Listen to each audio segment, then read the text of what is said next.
80 yildan so'ng xalifa Umar ibn Abdulaziz davriga kelib, Hujra-i Saodatning shifti butkul qabr ustiga qulab tushadi.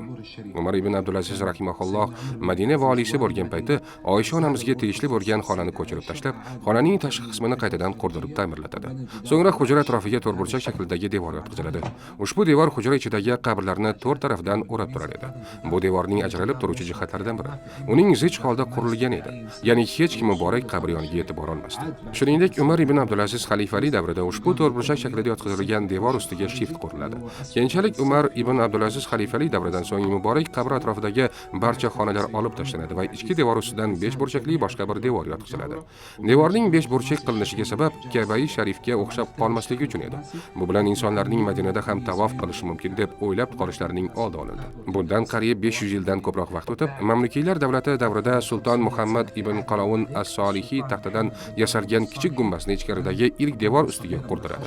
Bu qurilgan kichik gumbaz yog'ingarchilikdan hosil bo'lgan suvlarni qaytarishga yordam berar edi. Shuningdek, mamlukiylar 5 burchakli devor tashqarisidan mana shunday shakldagi himoyalovchi ustunni quradilar. Sirtiga la ilaha illalloh Muhammadur Rasululloh kalimasi yozilgan ushbu parda hozirgi kunda bizga tashqaridan ko'rinib turadi. So'ng mamlukiylar hukmronligi davrida Sulton Ashraf Qayitboy taxtadan 3-devorni qurib, bu devordan eshiklar ochadi.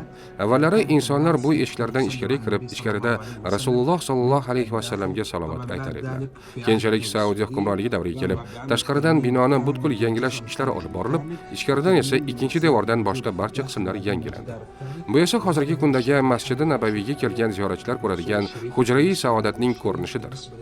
Ziyoratga kelganlar binoning shu old qismidan o'tadilar va aynan mana shu yerdan Rasululloh sallallohu alayhi va sallamga salovat aytadilar. Ko'rib turganingizdek, kelgan ziyoratchi ichkaridagi muborak pardani ko'ra oladi. Ko'pchilik ziyoratchilar mana shu pardani ko'rib, bu Rasululloh sallallohu alayhi va sallamning muborak qabrlari deb o'ylashadi. Bu esa xato, chunki inson na tanasi bilan muborak Rasululloh sallallohu alayhi va sallamning qabrlariga yetadi va na uni ko'zlari bilan ko'ra oladi.